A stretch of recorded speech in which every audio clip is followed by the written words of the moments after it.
নমস্কার বন্ধুরা, চন্দনা কুকিং স্টাইলে সকলকে স্বাগত। আজ আমি আপনাদের সাথে শেয়ার করছি একেবারে নতুন স্টাইলে লাউয়ের একটি দারুণ সুস্বাদু রেসিপি। এই রান্নাটা খুবই সহজ ও স্বাস্থ্যকর। তো চলুন ভিডিওটি শুরু করা যাক। আজকে আমি খোসা সহ লাউটা রান্না করব। তার জন্য নিয়ে নিয়েছি একটা একেবারে কচি লাউ। আর আমরা অনেকেই লাউর খোসাও বিভিন্ন রকমভাবে রান্না করে খেয়ে থাকি। আর এইভাবে খোসা সহ লাউ রান্না করতে গেলে লাউটা একেবারে কচি দেখে নেওয়ার চেষ্টা করবেন। আমি এখানে লাউটাকে আগে ভালো করে ধুয়ে নিয়ে তারপরে ঠিক এরকম বড় বড় টুকরো করে কেটে নিয়েছি।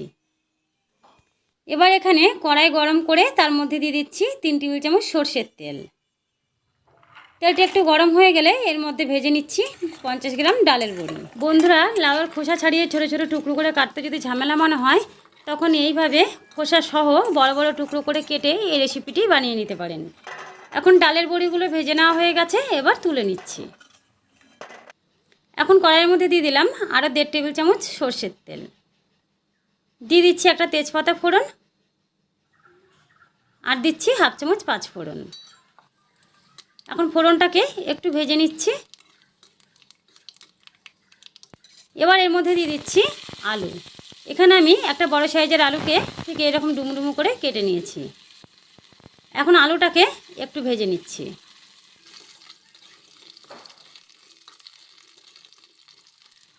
এবার আলুটাকে একটু সময় ভেজে নেওয়ার পরে এবার দিয়ে দিলাম 1 চামচ আদা বাটা। এখন আদা বাটাটা দিয়ে আলুর সঙ্গে আরও একটু সময় ভেজে নিচ্ছি। এবার আদার কাঁচা গন্ধটা চলে গেলে এবার এর মধ্যে দিয়ে দিচ্ছি আগে থেকে কেটে রাখার একটা টমেটো, আর দিয়ে দিচ্ছি কয়েকটা চেরা কাঁচা লঙ্কা। আর সব কিছুকে একসঙ্গে আরও একটু সময় ভেজে নিচ্ছি। এরপর এর মধ্যে দিয়ে দিচ্ছি 1/2 চামচ হলুদ গুঁড়ো, দিচ্ছি পরিমাণ মতন লবণ, আর 1/2 চামচেরও একটু কম জিরের গুঁড়ো, আর সামান্য একটু লঙ্কার গুঁড়ো। এখন সব কিছুকে একসাথে ভালো করে একটু কষিয়ে নিচ্ছি। যেহেতু এর মধ্যে শুকনো মশলা দিয়েছি, তার জন্য সামান্য একটু জল দিয়ে তারপরে ভালো করে কষিয়ে নিচ্ছি। মশলাটা ঠিক এরকমভাবে কষিয়ে নেওয়া হয়ে গেছে। এবার এর মধ্যে দিয়ে দিচ্ছি কেটে রাখা লাউ। এখন লাউটা দেওয়ার পরে আলু আর মশলার সাথে ভালো করে মিশিয়ে নিচ্ছি। বন্ধুরা, আজকের ভিডিওটি ভালো লাগলে প্লিজ একটি লাইক করবেন, আর চ্যানেলটি সাবস্ক্রাইব করে পাশে থাকার জন্য অনুরোধ রইল।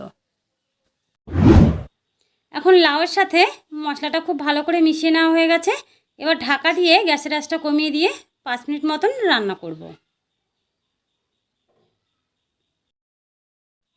5 মিনিট পর ঢাকাটা খুলে আবার একটু নাড়াচাড়া করে নিচ্ছি।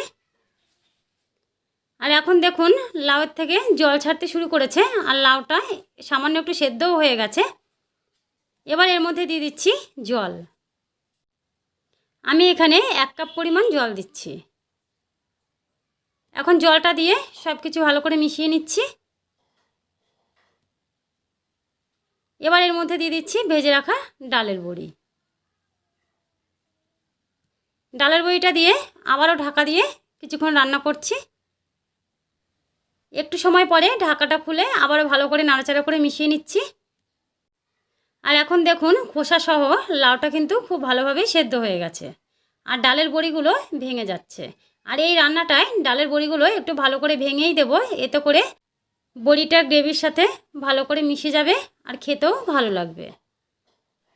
বন্ধুরা, গরমের দিনে এরকম সামান্য কিছু মশলা দিয়ে লাউ রান্না করে খেয়ে দেখবেন, খেতেও ভালো লাগে আর আমাদের স্বাস্থ্যের পক্ষেও খুবই ভালো। এরপরে লাউ আর আলুটা যখন পুরোপুরি ভালোভাবে সেদ্ধ হয়ে গেছে, তখন এর মধ্যে দিয়ে দিচ্ছি সামান্য একটু চিনি। চিনিটা দিয়ে ভালো করে মিশিয়ে নিচ্ছি। আর দিয়ে দিচ্ছি 2 চামচ সর্ষে বাটা। আমি এখানে 2 চামচ কালো সর্ষেকে ভালো করে মিক্সিতে বেটে নিয়েছি। এখন সর্ষে বাটাটা দিয়ে আবারও মিশিয়ে নিচ্ছি। আর এখন কিন্তু আমাদের নিরামিষ লাউ রেসিপি একেবারে তৈরি হয়ে গেছে।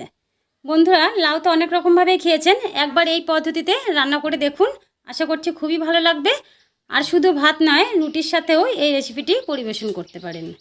তো আজকের মতন এই পর্যন্তই। সবাই ভালো থাকবেন, ধন্যবাদ।